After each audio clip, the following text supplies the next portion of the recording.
Nouvelle vidéo sur Trading Univers. Comme d'habitude, derrière votre écran, c'est la voix de Peter, trader indépendant. Et sur cette chaîne, actuellement, je partage une série de vidéos sur une formation offerte en trading pour les débutants.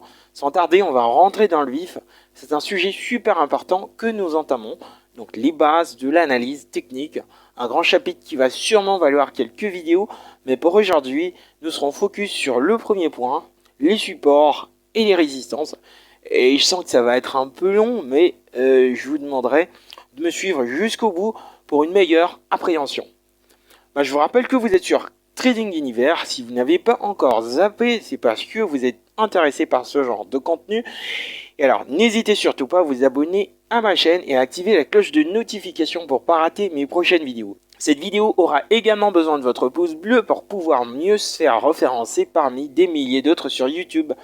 Alors, rappelez-vous que nous avons récemment vu l'analyse du marché et nous en avons distingué 3 sortes, parmi lesquelles l'analyse technique. Et donc, cette analyse est très privilégiée par les traders, sûrement parce que les deux autres viennent la soutenir.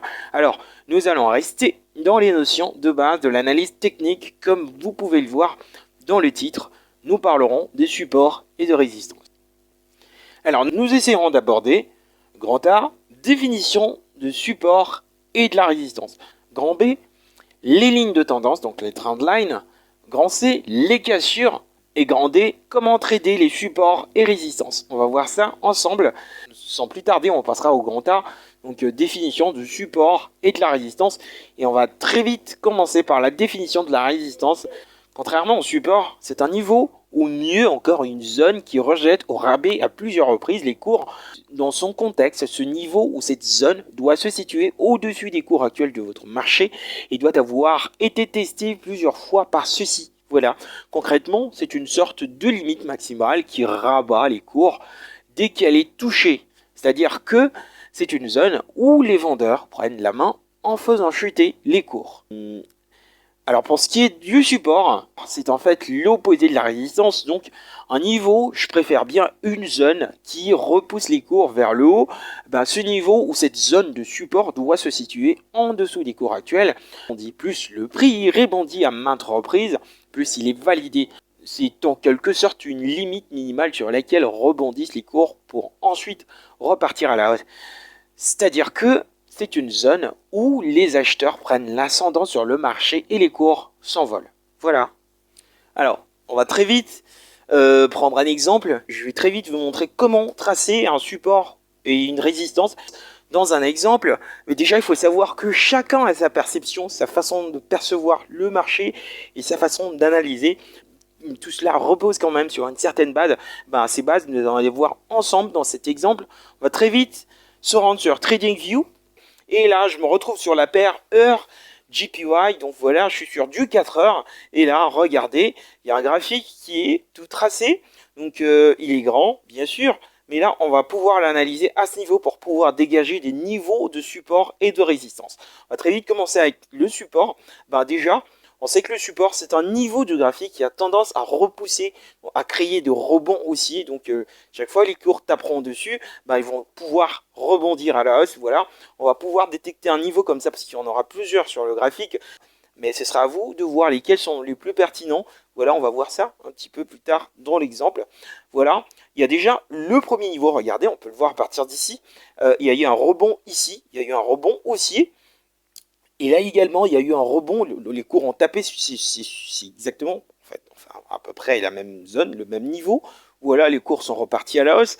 Et là encore, ils ont essayé de toucher un petit peu, mais il y a eu un rebond, un rejet. Regardez, c'est la même chose ici. C'est toujours la même zone. Regardez, encore là, il y a eu un rejet à la hausse. Là également, les cours n'ont même pas pu percer plus loin, voilà, là également, et regardez ici, les cours sont en train de grimper, donc voilà, de ramper. Pourquoi? Parce que c'est un niveau sensible, c'est un niveau psychologique, c'est un niveau, c'est un support, voilà, pour faire simple. Alors comment on va faire? On va commencer par tracer un niveau.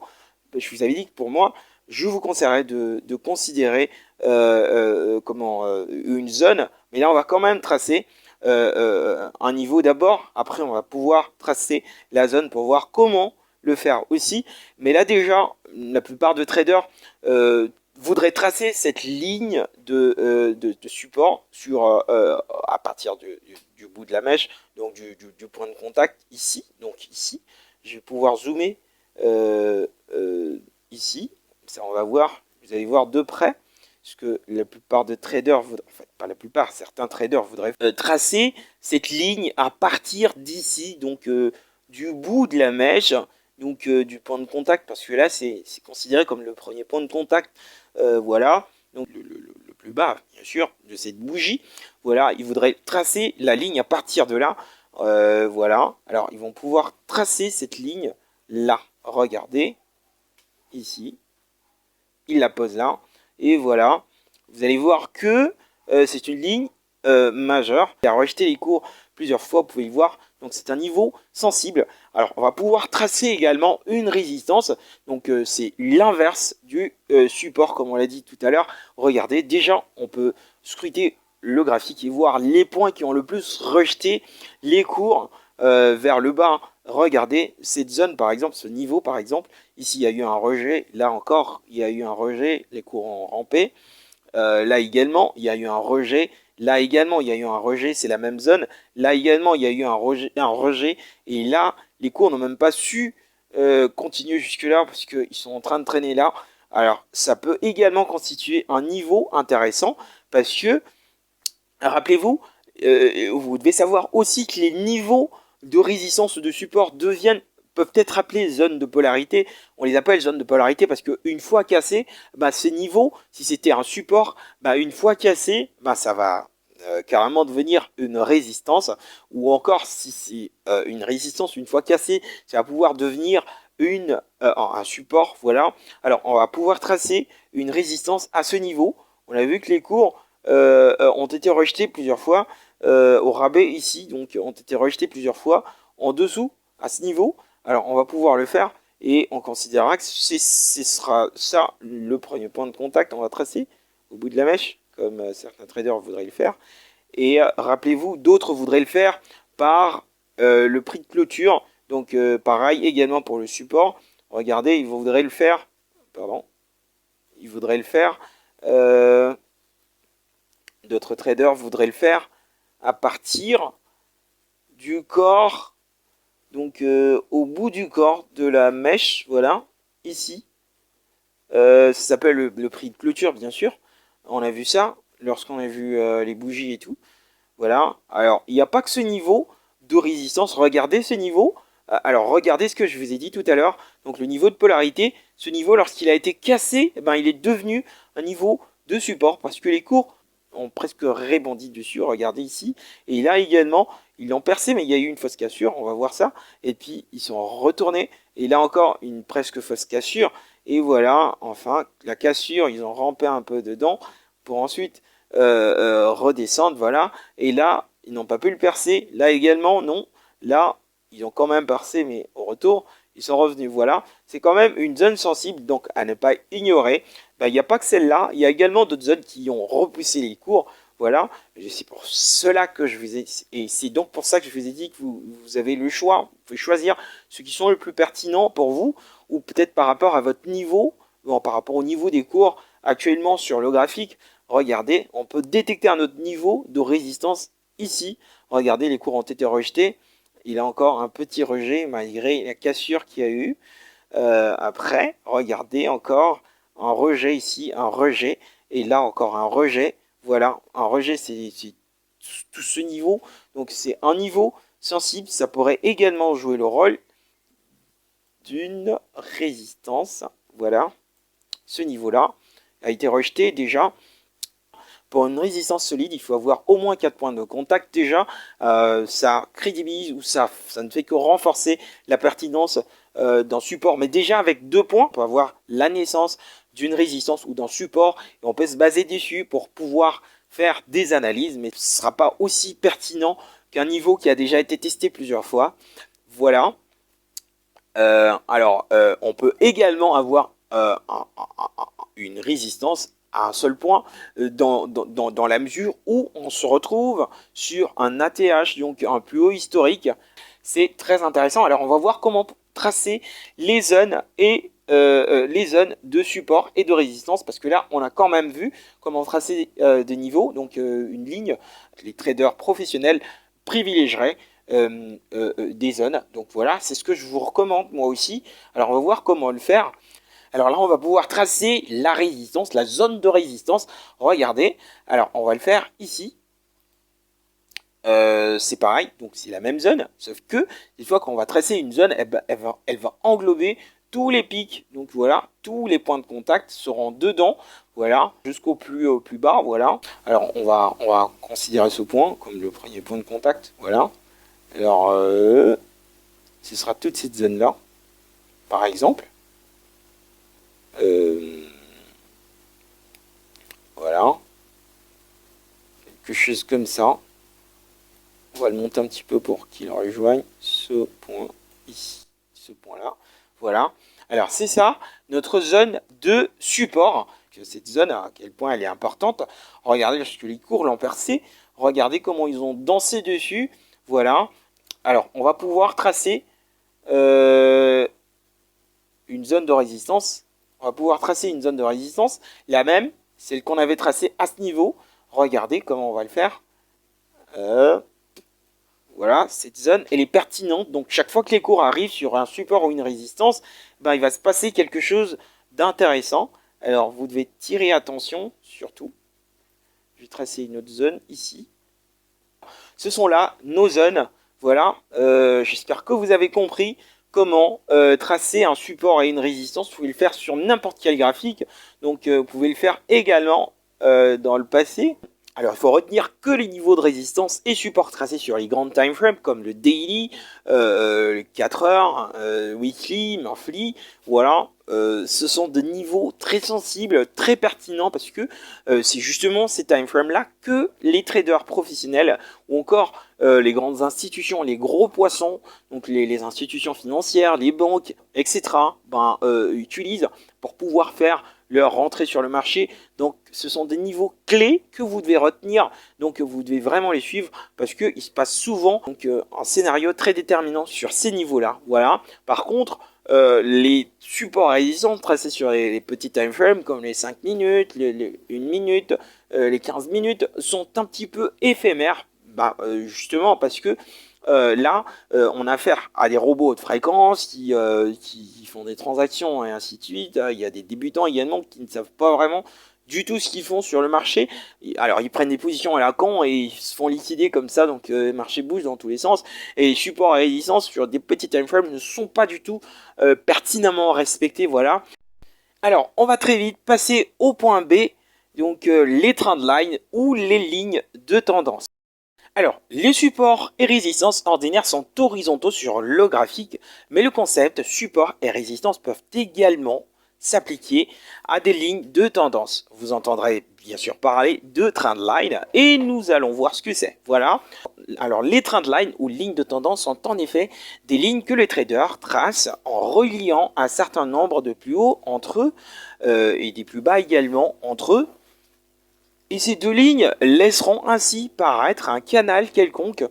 Alors la trendline supérieure reliant les plus hauts fera office de résistance parce qu'évidemment les cours y réfléchiront à chaque contact jusqu'à une éventuelle cassure.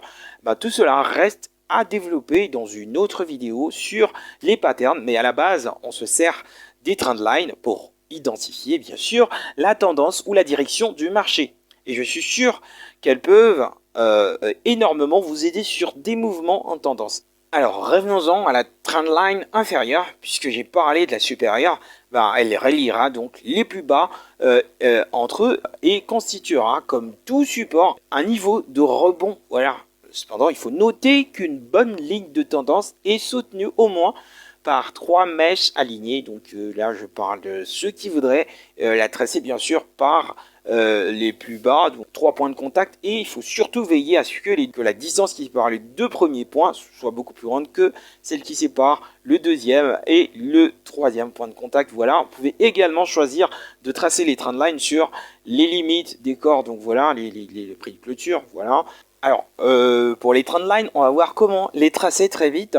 Le même exemple, voilà, on va tracer une ligne de tendance ici, voilà, Déjà, nous savons que les lignes de tendance relient les plus hauts entre eux. Et là, également, il y a une série des plus bas. Alors, on va les relier entre eux. Regardez. Un exemple. Je trace. C'est une trendline qui va faire office de support, de résistance. Et il y en a une autre qui va faire office de support. Regardez. Les plus bas. Et regardez ce qui s'est passé, c'est exactement le même principe avec le support à résistance. Donc les cours qui sont là, lorsqu'ils ont tapé sur la résistance, eh ben, ils sont redescendus bien sûr, même s'il y a eu ce petit up, il y a eu quand même ce rabais, voilà, ce rejet à ce niveau-là, parce que c'est un support, c'est un niveau de support, et voilà, il y a eu un contact là-bas à ce niveau avec la résistance, mais les cours n'ont pas pu percer parce que c'est un niveau de résistance, et voilà. Hop, il y a encore un autre test qui se fait là, mais bon, il y a échec. Et voilà, un rabattement, un autre rebond, voilà. Donc, ce sont des niveaux sensibles, vous pouvez le voir. Ce sont des niveaux sensibles, et voilà. Et lorsqu'il y a eu cassure, regardez là par exemple, lorsqu'il y a eu cassure, eh ben, il s'en est suivi un lent mouvement baissière, regardez. Donc, lorsqu'il y a eu la cassure, il y a eu d'abord un petit pullback, donc, comme ce que je vous ai expliqué tout à l'heure, un petit pullback. Ensuite, les cours sont repartis à la baisse parce que le canal a été cassé. Voilà, donc c'est un peu ça, les trendlines. Alors, on va passer au point C, c'est la cassure. Donc, on va voir la cassure. Qu'est-ce que c'est? Ben, la cassure, c'est lorsque les cours percent un support ou une résistance. Il se passe quelque chose de très déterminant. Souvent, on est parti soit pour une belle impulsion haussière, soit pour une belle impulsion baissière, voilà, soit les cours vont ramper avant de pouvoir prendre une direction. Voilà, ça c'est très important, vous devez le savoir. Mais vous entendrez également parler de fausses cassures. Ben, elles sont souvent à la base de beaucoup d'échecs, donc de beaucoup des trades échoués, voilà.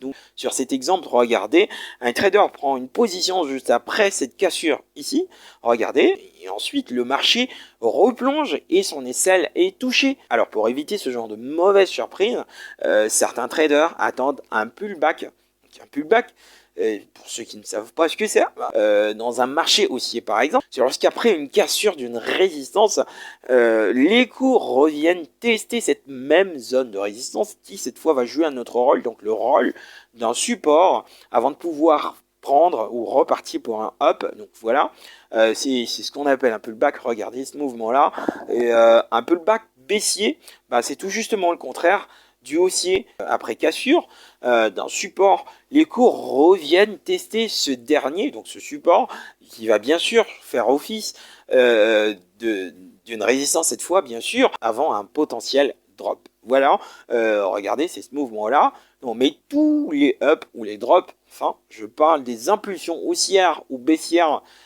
advenant après cassure, donc ils ne vont forcément pas partir d'un pullback. Voilà, donc c'est très important, il faut le retenir, mais dans plus de 50% de temps, donc il y a toujours un pullback, le marché laisse toujours un pullback avant de repartir pour une impulsion, voilà. Et enfin, le point D, comment trader les supports et résistances, voilà. Alors tout le monde peut développer sa propre stratégie, et là encore, il faut vraiment bien le comprendre. Je ne suis pas en train de donner une stratégie ici, mais je suis plutôt en train d'expliquer comment les cours peuvent bouger en regard des zones comme support et résistance, et comment vous pouvez carrément fonder votre stratégie pour pouvoir trader et être plutôt un trader gagnant. Voilà. Alors pour ce faire, je vais revenir au même exemple pour vous montrer comment vous pouvez trader avec les supports et résistances. Donc support trendline, résistance trendline bien sûr, et également support et résistance horizontaux. Voilà. On va commencer d'abord avec les supports et résistance horizontaux. Déjà, le premier principe, c'est que on vend pas les supports et on n'achète pas les résistances. Voilà, donc ça c'est une résistance, on va pas acheter à ce niveau. Donc en venant, donc lorsqu'on vient d'ici en bas, on arrive quelque part par là, on va pas acheter parce que c'est une zone susceptible de rabattre les cours vers le bas. Alors on n'a pas intérêt à acheter à ce niveau-là, sinon on va sûrement se donner une claque. Voilà, alors qu'est-ce qu'on va faire pour trader les supports à résistance, déjà on commence avec le support. Donc on achète sur un support, voilà. Donc on achète sur un support, vous pouvez acheter à ce niveau et placer votre stop loss juste en dessous. Non, parce qu'au moment où s'il y a cassure, il y a de fortes chances que les cours continuent à chuter. Donc après la cassure, voilà pourquoi on va placer un stop loss juste en dessous de la zone. Voilà, vous pouvez le placer ici. Et vous allez prendre position ici pour pouvoir ressortir au niveau de la prochaine résistance. Voilà. C'est comme ça que vous pouvez, c'est comme ça que vous pouvez trader au niveau du support et au niveau de la résistance. Et lorsque le cours arrive là, vous allez pouvoir vendre et non acheter, parce que là vous êtes sur un point déterminant. Donc c'est un niveau qui va vous rabaisser. Vous avez intérêt à vendre pour pouvoir gagner. Vous allez placer votre stop loss au-dessus de la zone de résistance, parce que une fois que cette zone percée, et ben là il y a de fortes chances que les cours continuent carrément. Donc il y aura probablement une impulsion, une forte impulsion. Voilà, c'est ce qu'il y a eu à ce niveau. Lorsque les cours ont percé la zone de résistance, eh ben, ils ont quand même monté après avoir bien sûr fait un pullback, comme je l'ai dit tout à l'heure. Et la plupart de traders attendraient ce niveau. Donc si vous tradez bien sûr les cassures, ça, là, en trader les rebonds, soit sur résistance, soit sur support. Et vous pouvez également trader les cassures, parce qu'il y a des traders qui basent leur stratégie sur carrément des cassures. Voilà. Alors, s'il y a eu cassure, regardez, donc les cours sont remontés et il y a eu d'abord un pullback, comme je l'ai dit. Dans la plupart des cas, le marché va vous faire un pullback avant de repartir à la hausse. C'est ce qu'il y a eu à ce niveau. Il y a eu un petit pullback avant le départ. Voilà. Si vous tradez la cassure, qu'est-ce que vous faites lorsqu'il y a cassure comme ça? Eh ben, vous allez pouvoir prendre position, bien sûr, en attendant le pullback. Voilà. Vous attendez le pullback, vous prenez position, mais en plaçant votre SL juste en dessous de la zone de support. Donc cette zone qui était résistance, qui devient carrément un support, comme j'ai dit tout à l'heure. Ça s'appelle également zone de polarité, parce que ce sont des zones qui, une fois cassées, redeviennent le contraire, donc le contraire de ce qu'ils étaient avant, bien sûr. Voilà. Alors, lorsque la zone a été cassée, il y a eu ce pullback, comme je l'ai dit tout à l'heure, et le mouvement haussier s'est déchaîné. Voilà. Donc ça c'est pour ceux qui tradent les cassures.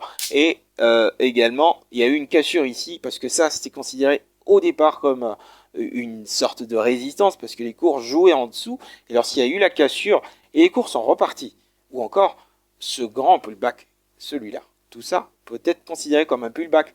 Voilà, donc c'est très important. Donc il y a des traders qui basent leur stratégie sur les cassures et les pullbacks. Voilà, donc c'est à vous de juger votre propre stratégie. Là, je ne fais que vous montrer comment vous pouvez trader avec les supports et résistances. Donc c'est un peu ça. Donc vous avez compris dans tous les deux sens. Donc c'est vraiment assez facile. Vous pouvez également le faire avec les trendlines, donc les lignes de tendance. C'est tout à fait la même chose. Et là, il s'agit bien d'une résistance. Donc lorsque cette résistance est cassée, il y a plus de chances que les cours continuent à monter. Voilà. Après, peut-être bien sûr un pullback. Ce qui est vrai, c'est que vous n'aurez pas toujours de pullback, mais dans la plupart des cas, vous en aurez. C'est ce qu'il y a eu ici, par exemple. Regardez, là, les cours ont respecté, donc le support a joué son rôle. Donc, il a rejeté les cours. Là, la résistance a joué son rôle. Elle a rejeté les cours. Là, le support a joué son rôle. Il a rejeté les cours. Le support a également joué son rôle. Mais là, regardez ce qui s'est passé. Les cours ont percé. Il y a eu la cassure et il y a eu ce petit pullback. Donc, tout ce mouvement, c'est un pullback. Voilà. Il y a eu ce pullback avant un potentiel drop que vous voyez là. Voilà. Donc, c'est très important de savoir, de maîtriser ces choses. Vous pouvez développer votre propre stratégie et commencer à l'exploiter à fond pour pouvoir être un trader rentable. Mais il est important de savoir qu'il y a des signaux. Donc vous ne pouvez pas rentrer arbitrairement sur le marché. Vous devez vraiment vérifier votre position. Vous devez avoir des setups d'entrée. Donc vous devez avoir des signaux d'entrée. Voilà, ça on le verra plus tard. On ne peut pas tout voir aujourd'hui. Mais ce qui était important aujourd'hui, c'était de comprendre les zones de support et de résistance. Également les niveaux. Parce qu'il y a quand même une différence. Un niveau, on trace avec une ligne. Et une zone, c'est quand même toute une zone, donc qui englobe des points intéressants ou importants de ce niveau. Donc d'un niveau, voilà, c'est très intéressant. Je crois que ce sera tout pour aujourd'hui et je crois qu'on se retrouvera très prochainement pour une autre vidéo qui fera d'ailleurs suite à celle-ci. Alors, si vous êtes nouveau sur ma chaîne, n'hésitez pas de vous abonner et d'activer la cloche de notification pour ne pas rater ce genre de contenu à l'avenir. Et surtout, n'oubliez pas de me laisser un pouce bleu parce que ça aide vraiment ma chaîne au référencement. Donc, ça aide également la vidéo à pouvoir se faire référencer sur YouTube. Voilà, je vous aime bien et on se retrouve très prochainement.